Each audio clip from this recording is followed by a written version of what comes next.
You awaken in the silence between stars, where the only voice that speaks is the hum of memory against metal, the pulse of old blood in new armor.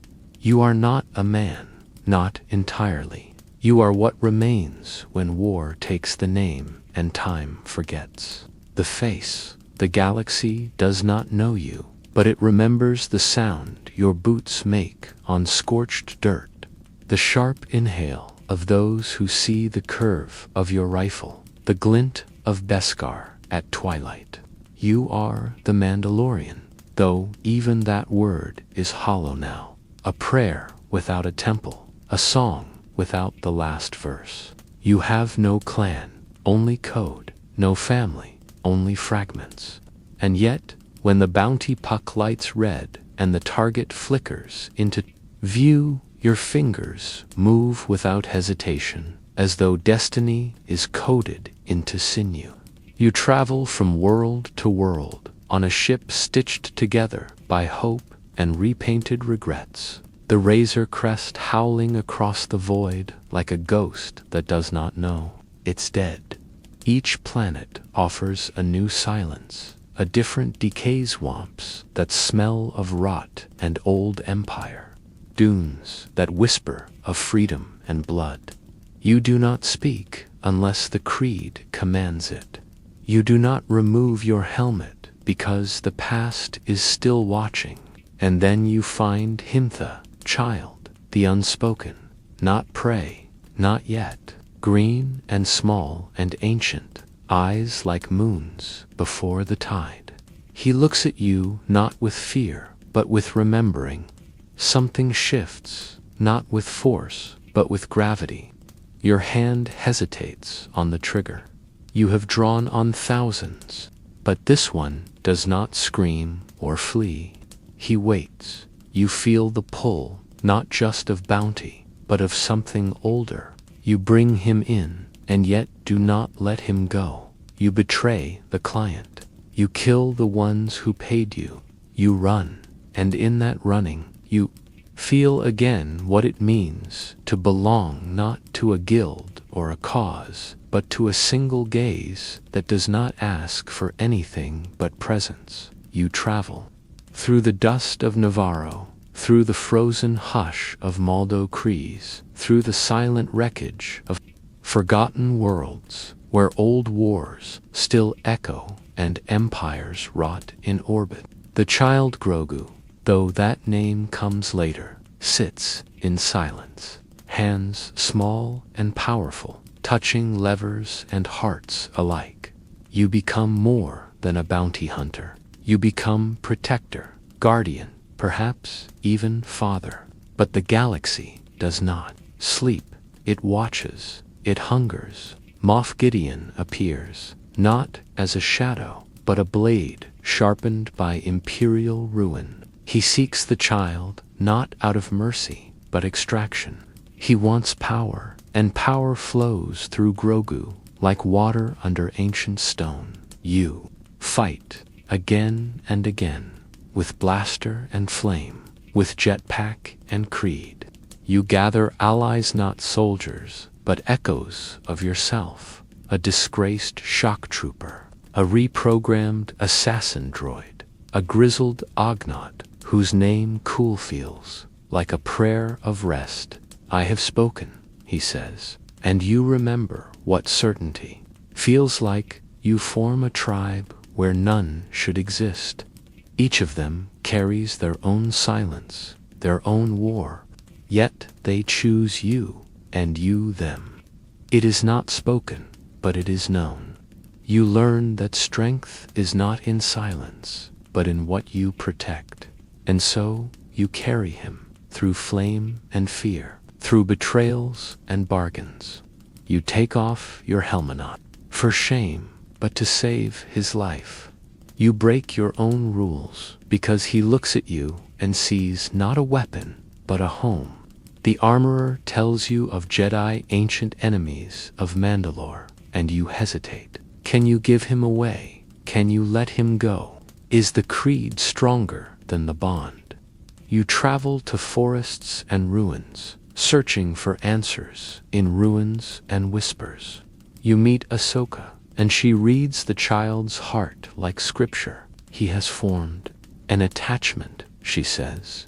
You already knew.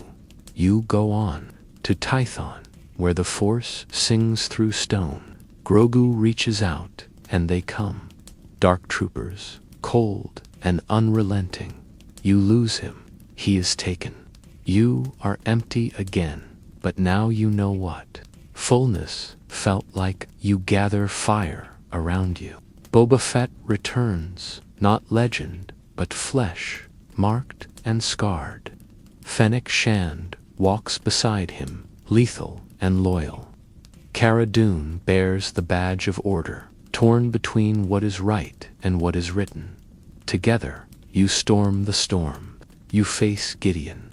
You wield the Darksaber, an ancient blade not just of power, but of history. You win, and yet the saber burns your palm. To claim it is to invite burden. Bo-Katan watches, eyes like frost, wanting the blade, but not your mercy. You are Mandalorian, but not her Mandalorian. And then he comes. Luke Skywalker, cloaked in silence and legend, taking Grogu with hands of light. You let him go. You do not cry, but the silence in the ship after is louder than war. You fly, alone again, yet never again who you were. For you have loved something more than creed, more than steel. And in that, you have changed. You are no longer just a weapon. You are a memory carried forward, a voice passed down, a story still unfolding in the dark between stars. You drift like a shadow through the systems, not hunted, not hunting, but searching for something without Shaipa, purpose redefined by absence, by the weight of having once held meaning in your arms and watching it vanish through blast doors. The galaxy offers no comfort for those who give up something holy, and yet you continue, the Razor Crest now only memory, swallowed in flame and ruin, replaced by a Naboo relic that sings differently across the stars. It is faster, sleeker, lonelier. You sit in the cockpit and feel the silence like an old wound, but silence cannot be home. And then, like mist returning to the valley, he comes back, Grogu, small and fierce, wearing chainmail forged from your own offering. The Jedi returned him, or perhaps he returned himself, for choice is a force greater than destiny. He chose you, not because of protection or safety, but because he remembered what it felt like to belong. You do not speak of what he saw with Luke. You do not ask what the Force whispered. You merely reach, and he is there. The galaxy, however, is not still. Mandalore remains a broken word, burned to ash by TIE bombers, a cursed place whispered of in corners. Yet myths stir. The Darksaber weighs heavy on your belt, a blade that resists your hand, that reminds you that heritage is not inheritance. Bo-Katan watches you, not with hatred, but with longing for a future she believed was hers to build. You do not want thrones. You do not want banners. You want silence to mean peace, not exile. But the creed is not so easily cast aside. You removed your helmet. To redeem, you must bathe in the living waters beneath Mandalore, waters that may no longer exist. Yet belief, like Beskar, survives fire. You descend, not alone. Grogu hovers beside you, wide-eyed and remembering.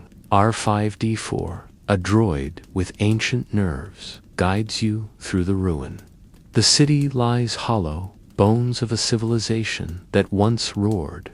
You step into the mines, the dark, swallowing your breath. The waters are cold, not just with temperature, but with memory. You step in, the mythosaur stirs. You do not scream, but you are changed. Bo-Katan saves you. She sees the beast. She does not speak of it not yet, but something in her begins to believe again. You are welcomed back, your sins washed clean in sacred minerals and forgotten currents. Yet you carry more than redemption. You carry possibility. Missions return. Pirates howl across High Magistrate Grief Karga calls for aid, and you answer not as a gun, but as a banner. You fight for people now, not payment. Mandalorians descend in jet fire and steel. You see children look up at you with reverence, and you remember what it means to be symbol. The forge is lit again. And Bo-Katan, she walks between flames and tradition, her path once rigid, now bending. The armorer grants her a charge to unite Mandalore, not through blood, but belonging. She wears her helmet, but she also removes it when the time demands truth over code. The Darksaber shifts in its loyalty, not because you demand it, but because she earns it, and yet shadows gather. Moff Gideon is not dead. He grows behind veils, building troopers in dark armor, cloning echoes of himself, seeking to become Storm and God. You descend once more into Mandalore, reclaiming your home not in victory, but in unity. Mandalorians of all creeds, children of the Watch, night owls, those scattered in exile, gather around fire and flame, their chants rising not as war cries, but as prayers. Grogu walks beside you in a mech that says no with joy and yes. With might, he is no longer a passenger. He is part of the path. The final battle comes, not as prophecy, but as consequence. You face Gideon amidst fire and forge, Beskar clashing with fury. He wears dark armor fused with ambition.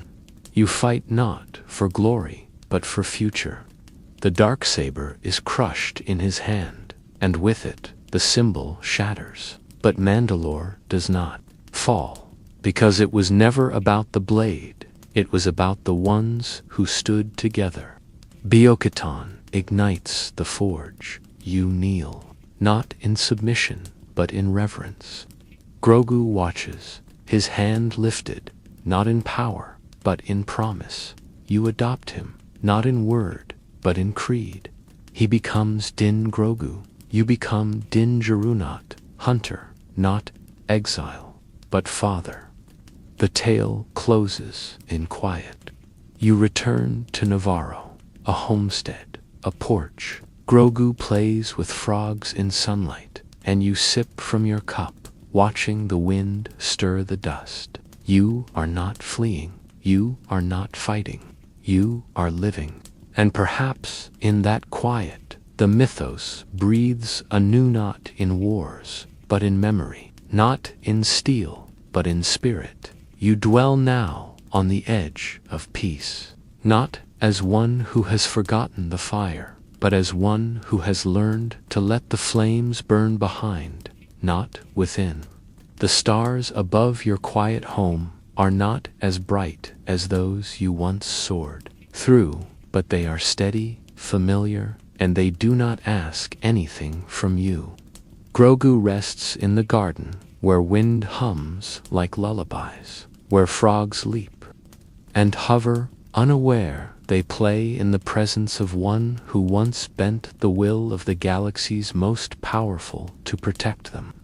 You sit on the porch with your armor beside you, not upon you, and the air feels gentler on your face. You have learned that the mask is not the man, that the creed is not the code, that love, once feared as weakness, is the strongest shield ever forged. Yet the stillness does not last forever. The stars begin to murmur again. Rumors travel faster than ships. Thrawn, whispers of a grand admiral returning like frost across old wounds. Jedi move in shadows. Sabine Wren draws her blade again. Ahsoka walks the realm between worlds. And you, once a lone hunter, find yourself part of a current that never truly ceased. You do not seek war, but you prepare, because the galaxy does not let those who hold truth remain still for long. You train Grogu, not with the Force, though it pulses through him like a remembered song, but with patience, with hands, with heart. He learns to leap, to listen, to protect. He wears the symbol of the Mudhorn on his chest, the mark of Clan Din, forged not in blood, but in choice. You take missions again, not for profit, but for purpose. You answer Carson Teva's call, crossing into Outer Rim territories where the New Republic's voice fades and something colder begins to grow.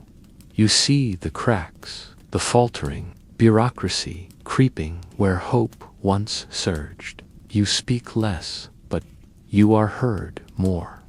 They look at you not as just a Mandalorian, but as one who once defied empires to protect a single life. You remember each face, cool, whose calm still steadies your thoughts. IG-11, reborn now as protector of Navarro Kara, who walks paths now beyond your reach. Bo-Katan, still fierce, still searching for a way to unify without dominance. The armorer, whose hammer shaped not just steel, but future. And Grogu, always Grogu, whose silence speaks louder than any creed. There are moments now, in the quiet of twilight, where he rests in your lap, ears curled slightly, his breath slow, the weight of his presence like the galaxy itself resting at peace for once. You run your gloved fingers over the edges of your old helmet, and you wonder not with regret, but with reverence, what it has meant to be who you are. You did not choose this path. It unfolded beneath your feet like ancient stone, but you walked it, and every echo it carries now belongs to you. The songs of Mandalore rise again, in caves and clouds, in children who recite oaths with trembling voices, in warriors who gather not to conquer, but to stand. The mythosaur stirs, still beneath the planet's surface, not yet risen, but awake, waiting. You do not seek to tame it. You have learned that power is not in possession, but presence. The forge burns once more, and with each strike of flame, a future unfolds that no longer needs to choose between faith and freedom. You are not just a warrior. You are the memory of what endured. You are the living proof that legacy does not need bloodlines, only choice. And so you stay in this small home with Grogu spinning frogs in lazy circles, the sun setting behind the hills like an ember tucked into the chest of the world. You wait, not in fear, but in peace. And should the stars ever call again, you will rise not for war, but for what matters, for the foundling, for the forge, for the dream that one day silence between suns will no longer be exile, but home. You are Din Djarin. This is the way. You remember the way your footsteps sank into ash long after the flames had gone.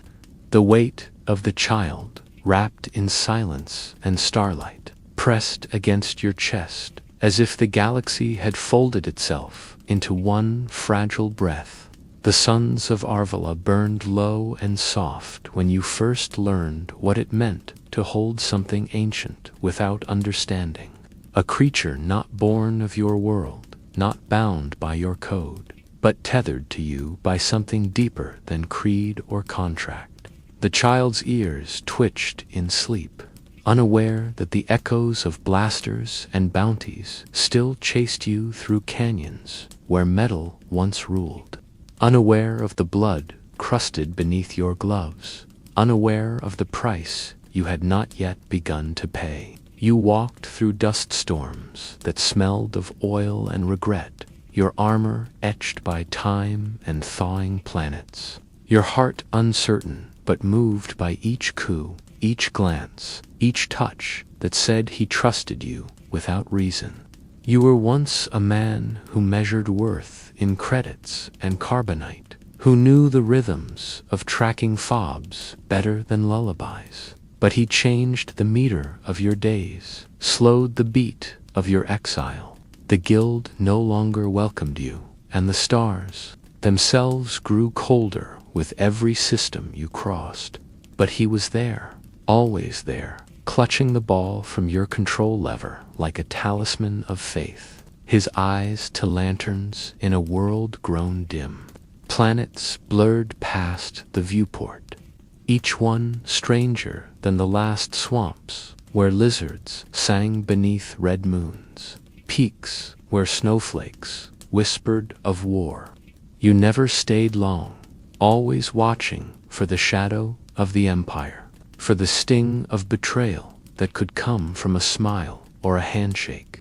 And yet, in these brief rests between chase and chaos, you began to understand what it meant to live, not for silence, but for sound. The sound of his laughter when frogs leaped through air. The sound of your own voice softening when you whispered, "Good night," without knowing why. On Sorgan, you found something that almost resembled peace.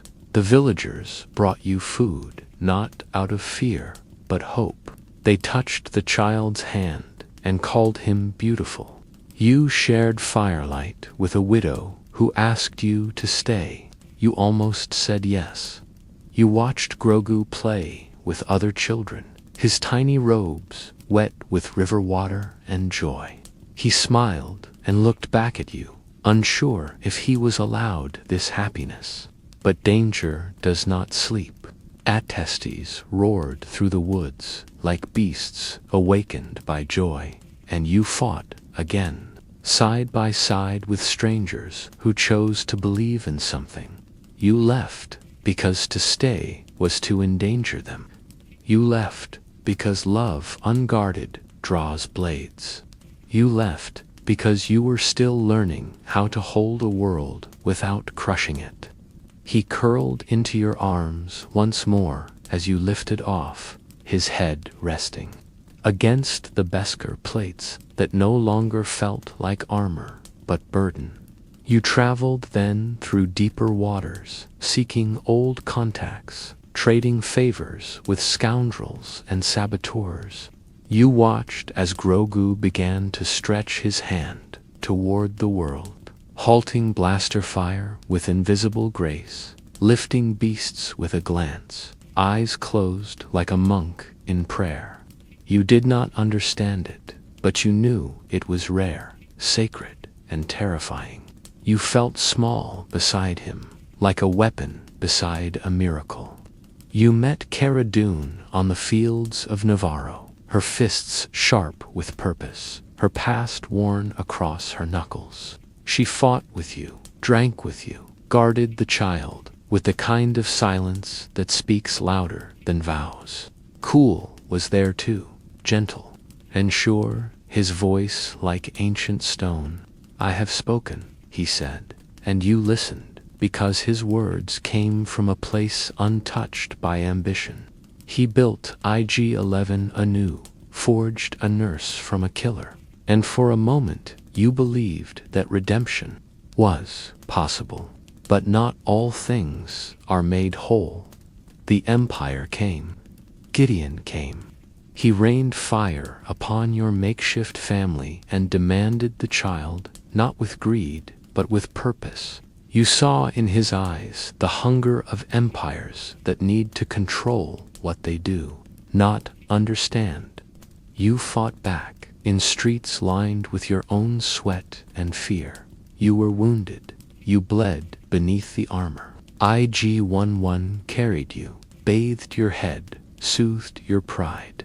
And then he walked into fire to protect what mattered. The child survived, and you were reborn, not just in creed, but in calling. The armorer saw it, named you father in the language of your people, and gave you a sigil, not for what you'd killed, but for what you'd kept alive. You were clan of two. You carried him again, but now it was not burden, it was oath. Through forgotten fire and frozen dust, you traveled onward, not to escape, but to find where he belonged. And perhaps, in doing so, to discover where you did too. You follow the stars like a forgotten hymn, each light a distant echo of what you've lost and what you still hope to preserve. The child no longer just a child, but Grogu sits beside you, tiny hands grasping the edges of the world as it unfolds beyond the transparent steel canopy of your ship. He coos in tones older than language, as if singing to the cosmos itself, and you listen even when you don't understand, because there's something sacred in his stillness, something eternal in the way he watches without fear. The hunt has changed now, not for prey, not for coin, but for a place where he belongs, a home written in legends and whispered across dying stars. The Jedi, a name you once learned to distrust, to fight against. They were enemies of Mandalore wielders, of the Force, warriors of light who danced with shadows, and yet Grogu calls to them not with words, but with longing. You feel it in the way he looks at the stars, in the way he quiets when you speak of destiny. So you seek them. You travel to Trask, to Corvus, to forgotten corners of maps where ruins hold memories, like breath trapped in stone. You meet Ahsoka Tano beneath burning trees and shattered history. She moves like a ghost, eyes sharp with memory, voice low with mourning. She touches Grogu's thoughts and sees what he's hidden. The pain, the fear, the fire. She tells you his name, Grogu. It rolls from your tongue like a secret you were never meant to hold. She will not train him. Too much attachment, too much fear. And yet she sees your bond, not as weakness, but as thread. Strong, woven, you move on, carrying the name like a sacred stone in your chest. On Tython, you place him on the Seeing Stone. The Force rises around him like a tide, blue light pulsing through ancient veins in the earth. He closes his eyes and calls out across the stars. You watch, helpless, as energy shields him. You do not know what he sees, but you know who answers. The storm comes quickly. Dark troopers descend like iron angels without souls, their arms unyielding, their purpose absolute. You fight, but you fail. He is taken. The sound of your scream never leaves your throat, but it echoes through your bones. You are hollow, lost, again, but not for long. You call to Boba Fett, the one once thought myth. He honors an old debt, stands beside you in armor dented with history and vengeance. Fennec Shand joins you, her aim perfect, her purpose clear. Cara Dune returns, quiet and unwavering. You gather a crew, not bound by duty, but by belief. You chase him across data and fear, through Republic bureaucracy and Imperial debris. You find the ship, you find Gideon. The battle is brutal. Blasters shriek, sabers clash. The Darksaber, drawn from legend, and now clutched in Gideon's furious hands. You fight with rage, not for revenge, but for return. You win, you take the blade. It hums with history, but it is not yours. Bo-Katan watches, with eyes full of fire and fracture. You do not want the throne, you want the child. You find him in a cell, small and silent, his eyes dimmed by fear. He looks up, sees you, and the light returns. You hold him. Everything is right again until it isn't. The dark troopers return. You brace for the end, and then light. A single X-wing pierces the dark. A figure cloaked in black moves through steel and death with a green saber that sings of balance and legend. Luke Skywalker. You watch through grainy screens as he destroys what you could not. He enters the room. Grogu reaches toward him. The Force hums.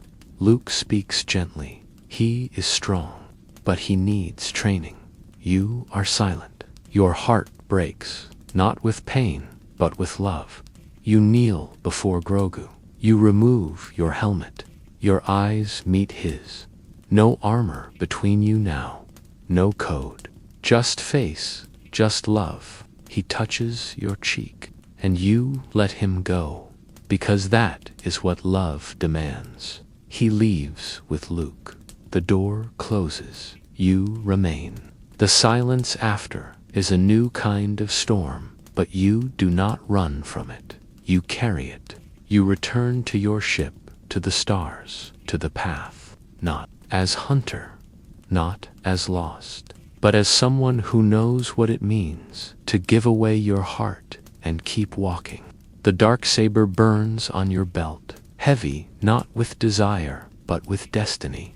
You seek redemption, not just for creed, but for self. You have broken rules, but in doing so, you discovered truths. You are not only Mandalorian, you are more a met somewhere. Out there, he is learning, growing, remembering. You trust that he will return, not because of the Force, but because of the bond forged in fire and frozen dust. Because you are clan of two, and that cannot be undone. You drift for a time, neither lost nor anchored. A figure stitched between star paths and memories. The hum of the dark saber at your side, a quiet reminder of burdens that were never meant to be yours. The galaxy breathes in cold and flickering rhythms, and without Grogu beside you, every silence stretches longer. Each planet visited an echo without voice. But you do not retreat. Instead, you move with purpose, not as exile, but as one who understands the shape of devotion. The creed you once wore like armor now lives deeper than metal, and you feel its weight not in obligation, but in reflection. You seek the living waters beneath Mandalore, not because tradition demands it, but because you have learned that healing begins where you are willing to descend, so you descend. The planet is shattered. Yes, its cities devoured by the empires. Firestorms, its soil soaked in ash and rumor. But the spirit of Mandalore stirs beneath ruin. You step into the mines with Bo-Katan beside you, her steps heavy with broken dreams, her silence full of watching. You walk into darkness, and it does not consume you. The waters rise around your knees, cold with ancient memory, and as you lower yourself beneath their surface, the mythosaur moves in the depths like a whisper of something holy and long forgotten. You do not scream, you do not run. You resurface with eyes widened not by fear, but by awakening. Bo-Katan sees it too. She says nothing, but the silence between you speaks of truths larger than prophecy. Redemption, it seems, was never about cleansing the body, but reclaiming the self. And still, war looms. You are drawn back into it, into the tides that never sleep. Moff Gideon returns, forged anew in Beskar and ambition. His dark troopers no longer machines, but clones bearing his face. His fury, his dream of empire reborn. The Mandalorians must unite, not beneath a saber or a name, but under the shared wound of exile. You fly with Bo-Katan, with Paz Vizsla, with Axwoves and Koska Reeves, with foundlings and zealots alike, because what was scattered must now remember. It was once whole. The forge is reignited, not with ceremony, but with purpose. The tribe forms again, not out of bloodline, but bond. You are no longer an outsider. You are family, and Grogu returns, not as child, but as choice. Luke Skywalker, wise and kind, gave him the power to decide, and Grogu chose you. He returns in armor of his own chainmail beneath robes, strength beneath softness. He moves with more confidence, the Force a steady breath inside him. He laughs again, reaching for your hand, and when he does, the ache in your chest becomes light. You adopt him by creed. You speak the words. He is no longer foundling. He is Din Grogu, your son, your clan, your purpose. Together you face the final fire. Gideon's fleet hovers over Mandalore, black ships like locusts blotting out sun. You infiltrate the base. You fight side by side with Bo-Katan, her blade singing fury, your blaster precise and unyielding. The clones of Gideon ambitions grown in secret are destroyed before they take breath. The final Gideon faces you in flames, snarling, armored, mad with conquest. Grogu uses the Force not to attack, but to protect, creating a bubble of safety. As fire consumes all, you watch him, small and radiant, the storm bending around his will. You survive. Gideon does not. And Mandalore, once broken, stands again. The Darksaber is destroyed, crushed in Gideon's grasp, but no one mourns its loss. For Mandalore is not a weapon. It is a people, a spirit, a future. The forge burns anew. Bo-Katan takes her place, not as queen, but as sister to all. And you step away, not in rejection, but in peace. You return to Navarro, where Grief Karga welcomes you with arms wide, where a homestead waits on the edge of green fields and starlight. You hang your armor by the door, your helmet resting in the corner like a prayer no longer needed. Grogu plays in the yard, hands outstretched toward frogs that leap in joy. You watch him, heart soft, no longer afraid, because you are not what you were, you are what you've become. A warrior who chose fatherhood, a weapon that learned to love, a name that became a legacy, Din Djarin. And as you sit in the quiet of evening, the sun's dipping low, the stars beginning to whisper once more, you know that should the galaxy call again, you will rise, not for creed, not for war, but for him. Always for him. You feel it before you ever hold it. A sound, not of metal, but of memory. The hum of a blade forged in fire and sealed with promises that stretched far beyond breath and bone. The Darksaber, ancient, black as void, alive with violet. Light that pulses, not like a weapon, but like a heartbeat. You do not seek it, not truly, but destiny has never asked for permission. It finds you in the wreckage of resolve, in a hallway thick with the stench of war and fear, after blood has already been spilled and names already buried.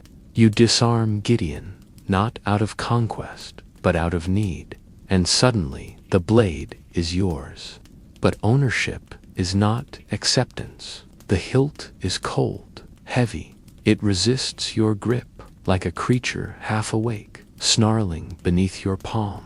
You swing it, and it drags, like guilt, through silence. The armorer later explains that its weight is not physical, but spiritual. Your mind fights the blade because it does not yet understand what it means to wield it. It carries the ghosts of Mandalore, every oath ever broken, every hope ever lifted and dashed. Tari Vizsla, the first to hold it. Jedi and Mandalorian, a bridge between worlds now long collapsed. His legacy echoes through the blade, and when you hold it, you feel the fracture it represents. A Jedi's blade in a warrior's hand, light meant for balance, now a symbol of dominion. You do not want it, you did not ask for it, but it has chosen you, and the others see that choice, whether you do or not. Bo-Katan's eyes are fire the moment you extend it to her, offering it like a mistake you long to undo. But tradition forbids it. She cannot take it unless she wins it. And you do not wish to fight her, not out of fear, but because the blade burns more than your arm. It burns your place in the world. You carry it then, not like a king, but like a curse. In every step, it whispers of cities turned to glass, of people who sang beneath twin moons, and now scatter across the stars, with nothing but myth to shield them. The Mandalorians, your people by creed and choice, once powerful, now splintered. Some wear their helmets like shrines, others remove them as a statement. You walk between them all, a bearer of something neither side can fully claim. And the saber feels it. It grows heavier. It fights your swing in battle, makes your steps falter. You train in secret, dueling against Vizsla in darkened caverns, the clash of Beskar echoing like old thunder. Each time you strike, the blade resists, not because you are weak, but because you are not yet willing to lead. You are not meant to command. You are meant to protect. And yet, the galaxy cannot distinguish between the two. Whispers rise of a Mandalorian who holds the blade and walks with a child of the Force, of a man who removed his helmet and yet still speaks the creed, of a future that bends strangely around you. You wonder if destiny is a path or a burden. Bo-Katan remains at your side, silent and sharp, her gaze often on the hilt at your belt, not with envy, but with ache. She lost Mandalore once. She cannot afford symbols anymore. And yet, when the time comes, she saves you. You fall in the mines beneath the surface of your broken home. The waters pull you down. The mythosaur stirs, and she pulls you free. She sees the beast. She sees you. Later, when you are ambushed by bandits among the ruins, when the saber is knocked from your grasp and she picks it up, it responds to her hand. It sings. The weight vanishes. She wields it like memory returned, and you understand. It was never truly yours. You were its keeper, not its king. The blade chose her in silence, long before anyone spoke aloud. You let it go, not with shame, but with clarity. You never needed it. It was in the boy who rides beside you, in the people who fight beside you, in the silence you kept when you could have spoken rage. The darksaber hums in her hand now, not with command, but with balance. You walk behind her without hesitation, and still the galaxy watches. Some see her as savior, others see you as shadow. But neither of you were meant to rule alone. Mandalore must be rebuilt, not with blades, but with belief.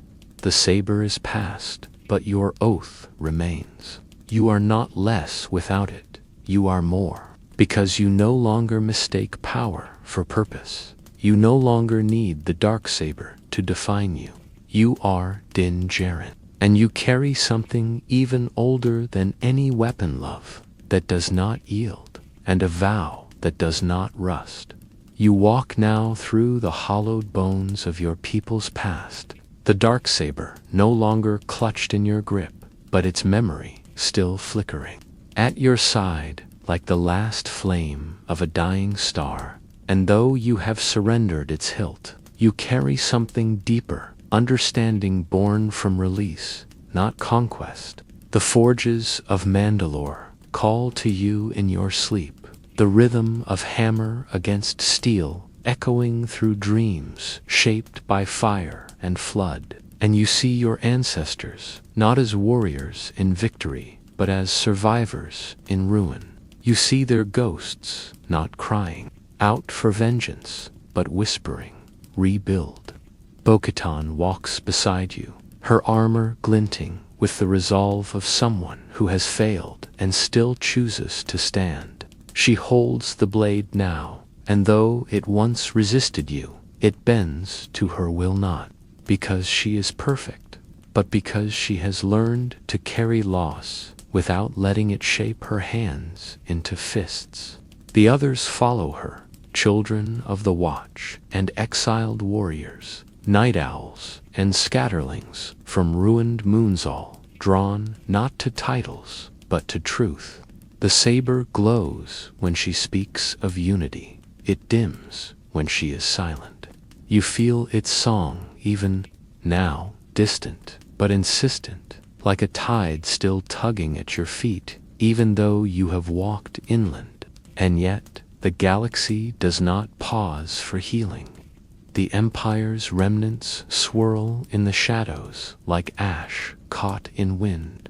Gideon has not vanished. He works in secret, cloning not just flesh, but ideology, breeding versions of himself in glass pods and steel corridors, hoping to live beyond death through repetition. He does not understand what you have come to know, that legacy is not what survives, but what frees. You descend with Bo-Katan and the others into Mandalore's deepest scar, a black gash in the planet's crust where once a city stood and now only echoes dwell. There, in caverns still humming with radiation and broken prayers, you find the forge, the heart of your people's story buried but unbroken. The armorer stands beside it, her voice steady, her tools ready. She speaks no judgment, only instruction. This is the way, she says. And for once, the phrase does not bind, it expands. Mandalorians gather from every corner of the galaxy, their sigils varied, their oaths frayed, their hearts uncertain, but they come. You watch as jetpacks flare above volcanic stone, as helmets nod without words, as old rivalries are quieted beneath the weight of survival. You feel Grogu at your side, his small body pulsing with a calm that only he understands. He is more than foundling now, more than apprentice. He is bridge between you and the Force, between tradition and transformation. He trains not with saber or staff, but with silence. He watches, learns, protects, and when battle comes as it always must, he does not run. The Empire falls upon Mandalore again, black ships bleeding soldiers into the sky. And you rise not to defend a creed, but to protect a future. You fight through tunnels that scream with heat. You face Gideon one last time. His armor is thick with stolen glory, his voice bloated with purpose. The darksaber shatters in his grasp, and you feel its death, like the last breath of an ancestor finally allowed to sleep. Bo-Katan fights like flame incarnate. You strike with precision, but it is Grogu who shields you both in the moment of final fire, raising his hands and partying the inferno as if it were water. The Force moves through him, not with wrath, but with grace. You kneel, not in defeat, but in awe. When the flames die, Gideon is gone, and Mandalore stands. Not unchanged, but standing. The forge is reignited. Bo-Katan speaks to the people not as queen, but as kindred. She offers no throne, only future, and you step back. You choose not power, but peace. You return to Navarro with Grogu, where Grief Karga grants you a homestead, a quiet place on the edge of green fields and sky. You hang your helmet on a hook by the door. The saber is gone, but you no longer need it. You watch Grogu float frogs with a thought, laugh with the joy of someone who has known war and chosen wonder. You sip kaf on the porch as the stars rise like scattered seeds across the heavens. You do not dream of battles. You do not wait for summons. You listen to the wind. You feel your son breathing beside you. And in the gentle hush of twilight, you understand that the Darksaber was never meant to rule. It was meant to remember. And so you remember for them, for him, for yourself. This is the way. You live now on the edge of purpose, where the wind speaks in quiet spirals, and the stars no longer demand a response. Where your days unfold, not in blaster fire or creeds recited beneath iron skies, but in moments so still they almost vanish. If you blink, Grogu, sitting on a sun-warmed rock, his ears twitching as butterflies spiral overhead, your hands brushing dust from your tools as you repair a vaporator that hums without glory, only function. The Darksaber, long gone, no longer pulses at your side, and yet its memory lives in the way you stand straighter now, in the way you listen more than speak, in the weight you have traded for wisdom. The galaxy spins on, full of chaos and collisions, but it no longer pulls at your bones like it once did. You have earned rest, though not by conquering, not by defeating some great beast, but by stepping away from the need to be more than what you already are. You are Din Djarin, and you have chosen this life, not because it is easy, but because it is true. Still, the silence never forgets who you were. Visitors arrive, pilots with urgent messages, Mandalorians bearing the dust of distant moons, refugees whispering of Thrawn, and fragments of empires rising like rot from old wounds. You listen. You offer shelter, water, a place to breathe. You do not chase the storm, but you do not fear it either. Grogu watches you, always. He studies how you lift your helmet to wipe sweat from your brow before slipping it back on in solitude. He copies your posture when you kneel by the fire. He mimics your patience when traders haggle too loudly in town. He is learning not just the Force, but you.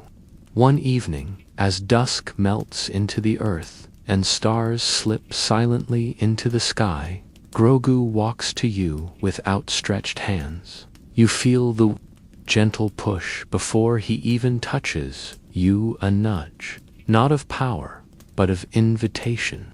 He lifts a stone with the Force, balances it in air, and without words, you understand.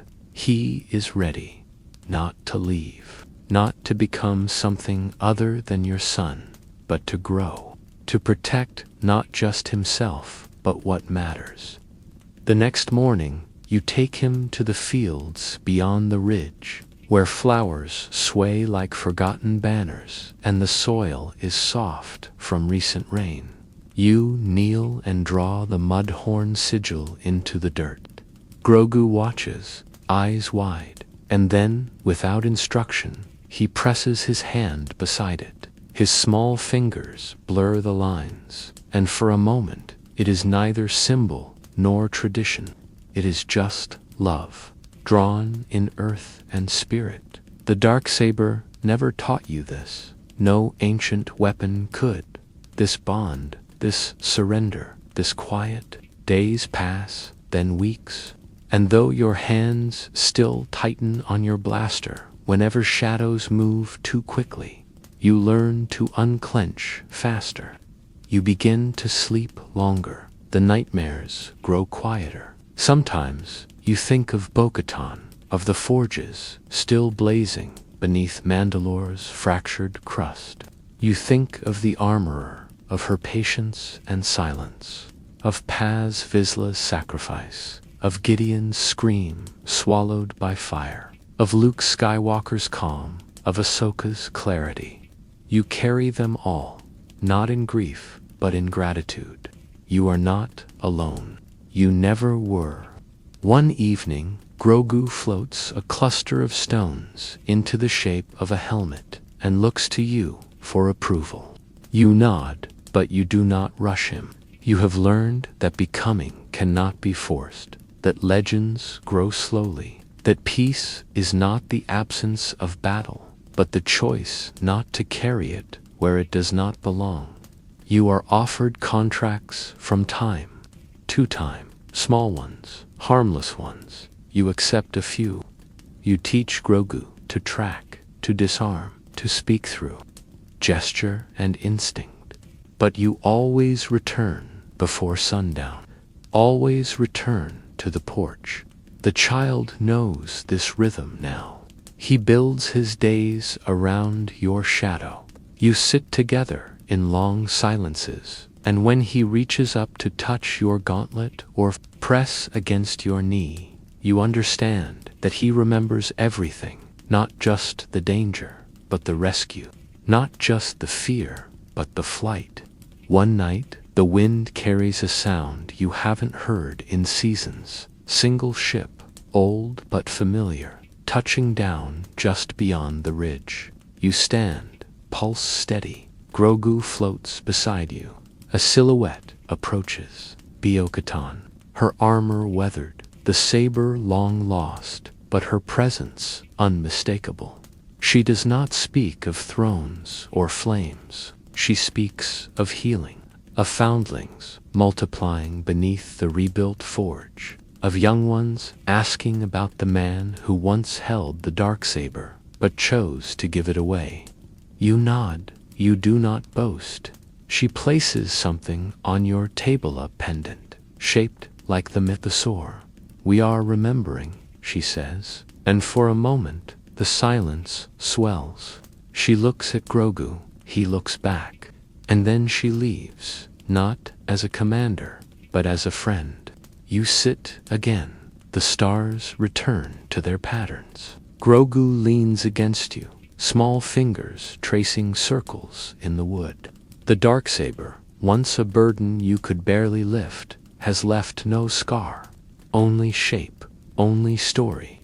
You understand now that power wielded without love is nothing.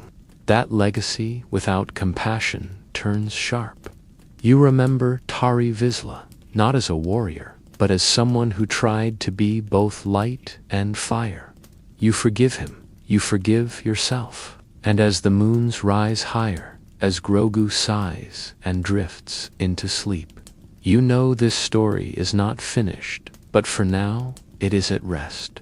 You descend into the void, where Mandalore once pulsed with fire and honor, your boots crunching against fractured glass and scorched stone, the air thick with memory, and the silence of cities that forgot how to breathe. The sky above is no longer blue, only ash and static. Clouds coiled like smoke-winded serpents, guarding a grave too vast to mourn in a single lifetime. You do not come seeking relics or thrones. You come because something ancient inside you still hears the chant of warriors long gone, echoing beneath the dust, whispering not of vengeance, but of return. The mines of Mandalore once, alive with forge heat and song lie, buried beneath layers of ruin and radiation. And yet your breath steadies, your heart calms, because this is more than pilgrimage. This is confession. You are not here to reclaim power. You are here to face the bones of your people, to kneel in the dust of their pride and ask, without words, what it means to be worthy of their silence. The living waters call to you, not with splendor, but with sorrow, as if the very minerals remember the weight of betrayal, the crushing fall from defiant empire to myth. You step forward, Grogu at your side, hovering in his shell of safety, his wide eyes scanning the darkness, not with fear, but with knowing. He feels it too, the tension of place and past, the stretch of time like torn cloth between generations. He does not speak, but he listens. You light your torch and descend deeper, past ancient walls scorched by orbital fire, past murals half-smashed by the weight of defeat. The stories carved here once told of glory of houses with names like Vizsla and Kryze, of duels fought not for power, but for balance. You pause before one crumbled relief where a Mandalorian helmet lifted skyward stands beneath the mythosaur. His stance is strong, but his shoulders are weary, as if he already knew the fall would come. You feel something stir beneath your feet. The air shifts. You keep moving. The entrance to the mines is not sealed by war, but by time. Rusted gates grown open with protest. The scent of deep stone and old blood rising like a prayer that has waited too long to be heard. You walk into the dark and let the silence wrap around you like a forgotten cloak. When you reach the pool, it is still. The water reflects not your face, but your armor, the helmet that hides your name and holds your fears. You whisper nothing, for there are no words to offer a world that has already been punished. You step forward, and the cold shocks your bones, grips your ribs, pulls you down, and then something stirs. Not in anger, in acknowledgement. The mythosaur moves beneath the surface, not as beast, but as memory incarnate. Its eye opens, ancient and wide, and in that gaze you feel the full weight of history, of every oath sworn in rage, of every child raised in fire, of every code twisted by survival. It does not strike, it watches. And then you are pulled upward, coughing, gasping, Bo-Katan's arms strong beneath yours, her voice distant, her presence undeniable. You are not alone. She saw it too. She saw the mythosaur, but she says nothing. And in that silence, you understand that some truths are too sacred for speech. You are redeemed. The creed accepts you once more. But what you've touched goes deeper than ritual. You have touched the soul of Mandalorian, the planet, not the culture, but the heartbeat of something that refuses to die. Later, when you stand by the fire with other Mandalorians, the light reflecting off their helms, you feel the tension between past and present, thick as smoke. Some speak of war, others of rebuilding. You speak little, but your silence is no longer exile. It is weight, it is choice. The armorer watches you, her hammer quiet for now. She does not ask what you saw beneath the water. She does not need to. You carry it in your posture, in the way you no longer look up as much as within. The void you walked was not a wasteland. It was a crucible. And what emerged from it was not just a Mandalorian. It was a man no longer bound by the shadows of what was, but shaped by the truth of what could be. You return to the surface, not with fire, but with a seed, a belief that Mandalore is not ashes, it is ember. And you, Din Djarin, are learning how to breathe life into flame. You return to the surface, with soot in your lungs and sacred water still clinging to your armor. And though the light above Mandalore is dulled by haze and ruin. It feels somehow softer now, as if the planet itself is watching you with less suspicion and more quiet recognition, like a wounded guardian who sees one of its own at last bending low to listen. The others gather slowly, at first in twos and threes, then by clans and scattered banners, drawn not by proclamation but by pulse, by a rhythm ancient and low like drums beneath sand. They do not come because of the darksaber. They come because something unseen has shifted. The forge has been uncovered. The living waters are no longer a tale whispered by broken-hearted elders. The mythosaur stirs in silence beneath stone. And you, once a solitary hunter, have walked the path alone and returned, bearing not conquest, but clarity. Bayakaten moves beside you like a flame tempered by ice, her presence no longer demanding but deliberate. She, too, saw the beast, and though she speaks little of it, you sense the tension in her voice softening, as if something inside her has stopped fighting destiny long enough to listen. The armorer calls a gathering, not in the great halls of old, but in a hollowed chamber where forge and flame once lived. You stand in a circle of warriors whose armor reflects every shade of belief, those who keep their helmets sealed tight, those who remove them in trust, those who stand at the edge, unsure which way to lean. And yet no one draws weapons, no one shouts. The air is thick with possibility. You say nothing, you do not need to. Your presence, your survival, your silent descent into the minds, all of it speaks more loudly than words. The creed is not broken, it is awakening. The armorer declares the forge ready. Hammers begin to ring again, striking new plates from salvaged Beskar and belief. Each strike is a breath, each flame a heartbeat. Children gather near the edge, watching with wide eyes, their small fingers tracing sigils into the soot. You think of Grogu, sitting quietly as always, but his gaze sharp, his senses attuned to the tremble in the Force. He knows this place matters. He knows that what is being built here is more than metalit, is memory reborn. You walk among the ruins, helping where you can. You carry steel. You reinforce walls. You lift stones, not because they are heavy, but because they are necessary.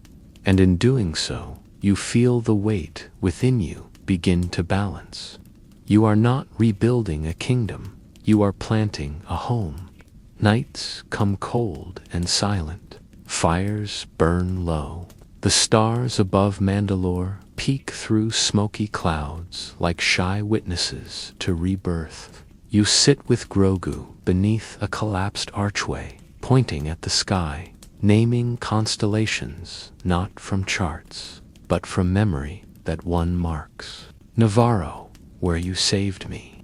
That one, Sorgan, where you laughed with children. He looks up, then back at you, and you realize you're not just remembering, you're teaching. The child has not only returned to you, he has grown. His gestures are more fluid, his stillness more focused. One night, he lifts a stone and holds it in air for hours, not to show power, but to feel time. You do not interrupt him. You simply watch, and in his patience, you recognize the future of your people, not in war, but in balance. One morning, as the forge roars and armorers shape new plates, Bo-Katan approaches. She speaks softly. They're starting to believe again. Her voice trembles slightly, not with doubt, but with awe. You nod, not because you understand what comes next, but because you are ready to walk through it. She speaks of a united Mandalore, not beneath her or you, but beneath the truth that survival without purpose is only delay. And you, Din Djarin, understand this more than anyone, for you have worn exile like a second skin and found its seams fray under the warmth of connection. The mythosaur is not a symbol of rule, it is a witness, a reminder that even the most ancient strength waits in silence for those who come without arrogance. You do not tell the others what lies beneath the water. You do not need to. One day, it will rise, and when it does, let it see a people not clawing for thrones, but standing shoulder to shoulder in the dust of their ancestors. You continue to work, to teach, to listen, and as the forge glows brighter each night, you begin to see something in the faces of those around you, not just resolve, but peace, not just pride, but healing. The path ahead is long. The stars will not grow kinder. But here, beneath the fractured sky of Mandalore, something new has taken root. You walked the void where glory once roared, and you did not seek to reclaim it. You sought to understand it, and in doing so, you became part of what comes next. You remain as the dust begins to settle, and the voices of your people rise softly. Again, like grass through broken stone, not in triumph, but in quiet continuation, a hymn sung beneath breath rather than battle cries. And in this, you find something stronger than victory. You find rhythm. Mandalore breathes slowly now, not as a warrior catching its wind, but as a home stirring after centuries of fevered dreams. You rise each day not to conquest, but to effort. Grogu wakes before you sometimes, perched upon the ledge of the forges, remains, watching sparks leap upward, as if listening to stories only fire can speak. He does not need words anymore. You read the focus in his stillness, the pulse of his growing understanding in how he responds to wind, to footsteps, to the subtle shifts in the presence of others. Some carry pride sharp as glass. Others hold grief like a cup they drink from each morning. There are arguments, differences, traditions reclaimed and challenged, but no one leaves, not anymore. And perhaps that is the greatest change, that staying here, amid the ruins, is no longer a burden, but a promise. You no longer walk the edges. You take your place among them, not as a symbol, not even as a leader, but as a keeper of a shared fire. Bo-Katan now moves without needing the darksaber felt. She speaks with the forge behind her, the mythosaur sigil above. And though her voice remains steel, it is tempered now with patience, with listening. She asks more than she commands, and they follow not her, but the way she now walks. The armorer continues her sacred labor, never lifting her voice, but forging every sentence with the clarity of metal against metal. She speaks to you sparingly, but when she does, it holds weight. The child is not only yours, she tells you once, watching Grogu guide a foundling through meditation. He is Mandalore's answer. You do not reply. You place your palm gently on Grogu's head and feel the warmth of his skin, the way he leans into your touch, not in need, but in peace. One day, the mythosaur stirs again beneath the deep. You feel it like a tremor in your chest, not violent, but immense, and a whisper moves through the rebuilt domes and half-repaired catacombs. It is waking, but it does not rise. It waits, and somehow you understand. It will not rise until the people are ready to look upon it without demanding control, until they kneel, not in fear or reverence, but recognition. You do not seek it. You return each month to the mouth of the mines, sitting at the edge of the waters, your helmet beside you. Grogu, beside you, silent, listening. You leave small offerings, piece of jetpack casing, a thread from an undersuit worn in battle, once even a stone marked by the hands of younglings, not sacrifices, symbols, reminders that you remember. And each time the water ripples once, the beast remains unseen, but known. As seasons shift, the children begin to play again in the open. Training circles form, laughter sparking like fireflies above grass grown over craters. Grogu instructs the smallest ones now, not with speeches, but with presence. When they cry, he sits beside them. When they succeed, he nods. And when they fall, he lifts them gently with the Force, not to rescue, but to remind. You watch from afar, chest swelling with something no armor could contain. This is what survival looks like. Not endurance, but renewal. Not forgetting, but choosing. Occasionally, strangers arrive. Pilots from distant moons, refugees in rusted freighters, emissaries from the Republic who still do not quite know what Mandalore has become. You receive them with open visor, your helmet resting at your hip, your words few but honest. They ask about the blade, about the mythosaur, about the next Mandalore. Hearth, no crown, only code. No future, except the one shaped each morning by calloused hands and willing hearts. He pauses at the water's edge and raises one hand not in command, but in greeting. The surface ripples. A low, slow pulse thrums in the earth. And then stillness. He smiles and turns to you. Not yet, you say gently, and he nods, because some awakenings require patience. You return to your home, not to Navarro, but to the dwelling you built near the old citadel. Its walls low, its roof curved like the visor of a warrior turned toward the stars. You sit on your porch. Grogu rests in your lap. You hear the forge in the distance, the laughter of children, the hum of the wind through banners long stitched in exile and now lifted in dawnlight. You have walked the void, not to escape death, but to find life again, and Mandalore scarred, scorched, but breathing, has welcomed you back. You are no longer just of the creed. You are part of the soil, the stone, the silence. And as you close your eyes beneath a sky that remembers, you know this is glory.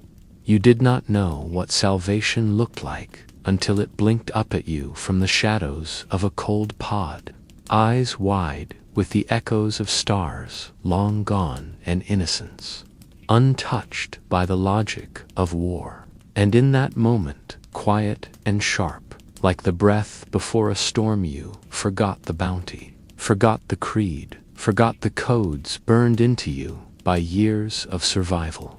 And all that remained was the stillness between your heartbeat and his gaze.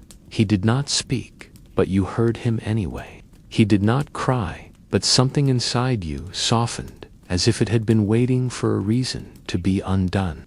The child, small, green, ancient, and new, all at once, reached for you, not with strength, but with memory, and though you could not name it, did not know his name yet, became the mirror. You did not ask for the reflection not of your armor or your title, but of your longing, for in his silence you heard your own.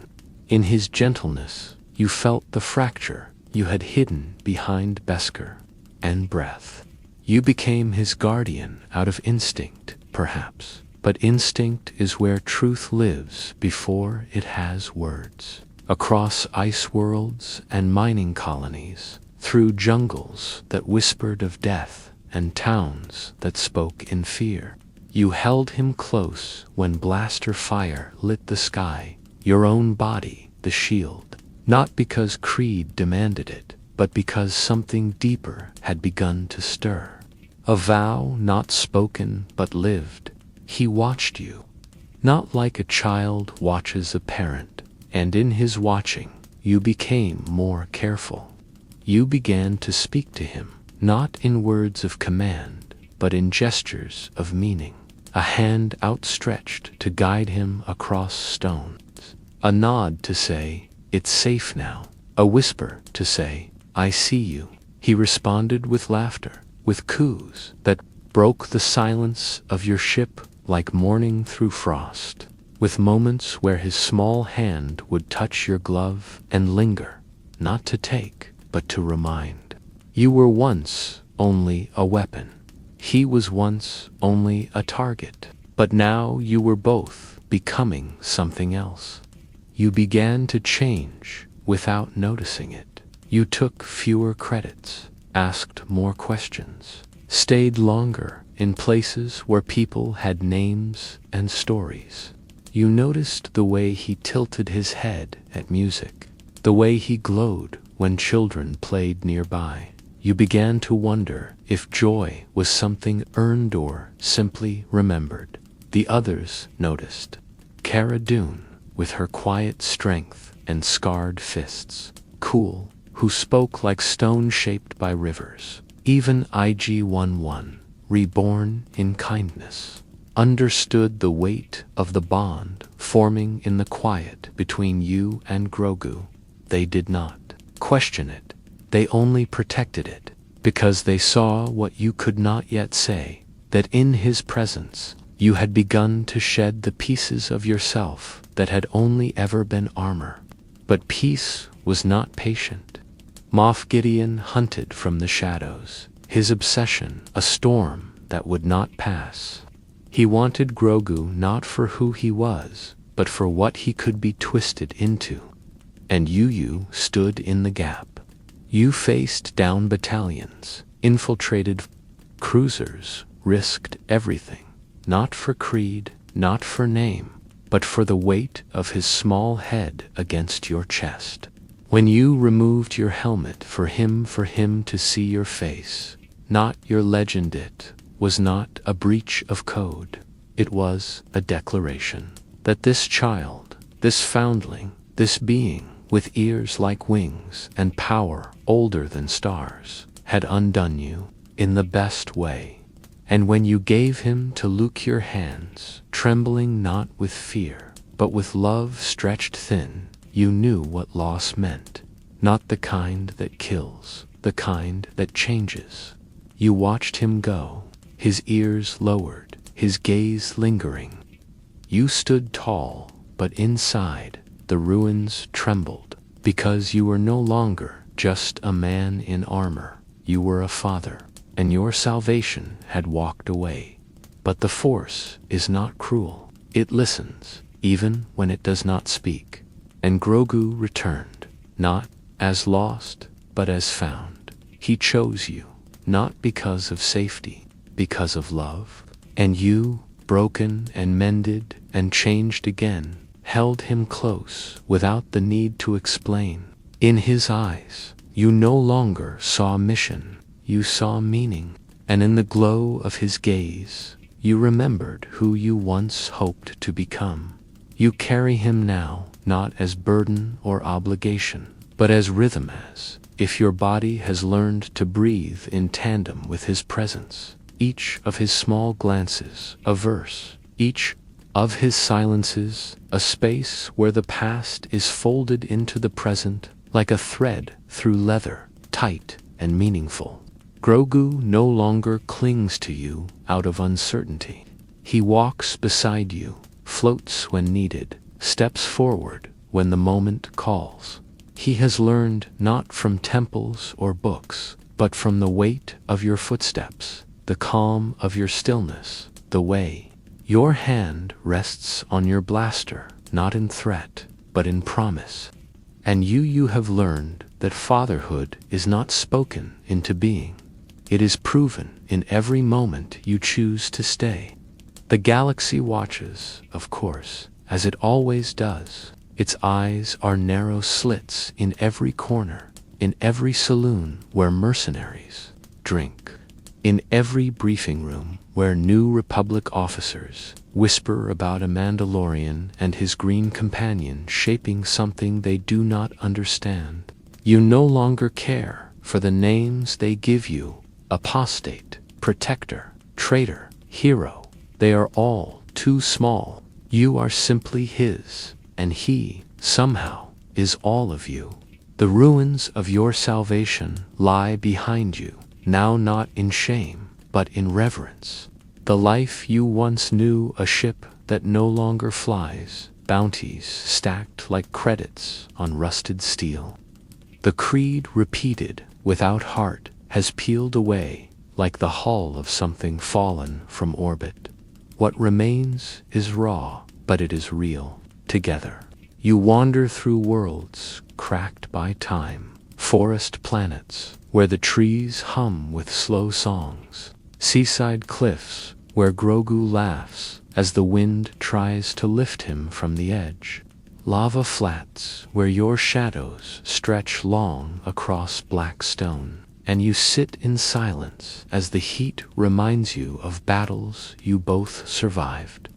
He touches the Force now like fingers skimming water, no longer straining to lift stones or creatures, but simply feeling the world around him pulse. And you let him. You do not push, you do not teach, you simply make space, because you know that in every pause, something sacred grows. On a mining moon, you meet a woman who lost her voice in the war. She teaches Grogu to speak with his hands, and he teaches her to laugh again. You watch from a distance, arms folded, heart steady. When he shows you the signs he's learned, you do not cry. But something inside you leans into the quiet. Later, in the underbelly of a city that never sleeps, you protect a street full of orphans from raiders, armed with Imperial remnants. You could have walked away. You could have left them. But Grogu stepped forward first, his tiny hand lifted, not in attack, but in calm. And the children listened. They followed him into the tunnels. You followed him too. Because sometimes leadership is not about leading. Sometimes it is about seeing where the truest heart steps in, going there with it. The battles come, as they always do. Skirmishes with slavers, remnants of cults, creatures forgotten by star charts. You fight, always fight, but not with rage, with focus, with care. And Grogu is no longer shielded behind you. He fights with you, now not to destroy, but to protect. He uses the Force not like a blade, but like a hand.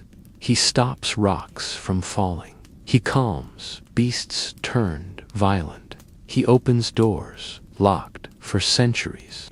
The others who join you on your travels, a wandering Jedi with eyes full of regret, a pirate queen with too many stories, a mechanic who believes in machines more than people, all of them come and go. But Grogu remains. He learns from them, as you do, but your bond never frays. It only deepens.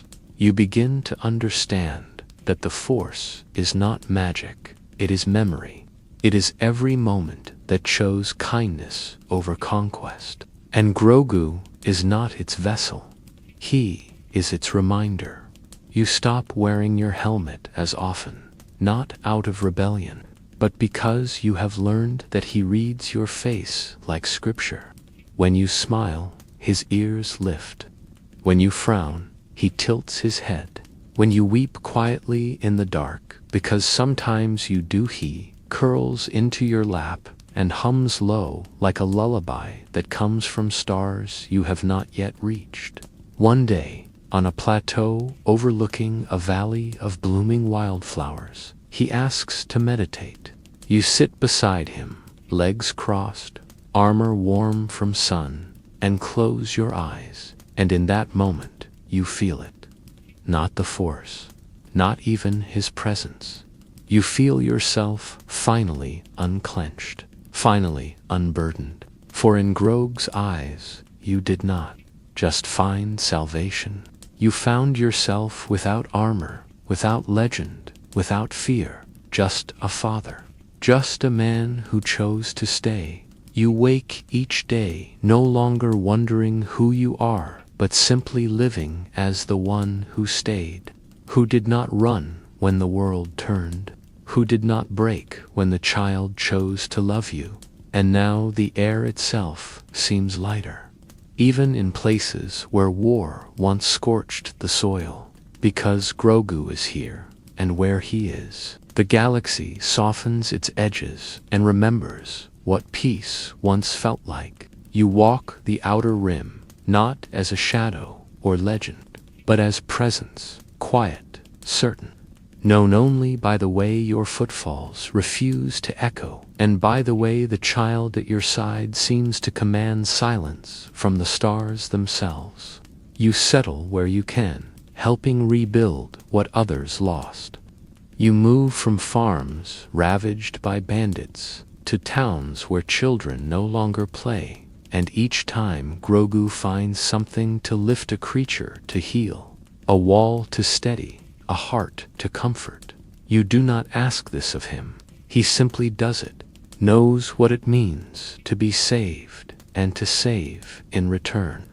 You watch him sleep under suns that rise over water, under moons that shine through cracked domes, and you marvel that the same child who once hid behind the lever of your old ship now walks into villages alone and comes back with fruit and stories told in coos and wide gestures. He grows, not in size, but in presence, and you feel it, his mind stronger, his senses sharper, the way he begins to understand not just power, but restraint. He does not lift the blaster, he lifts the one who holds it. He does not close the wound, he eases the fear that made it.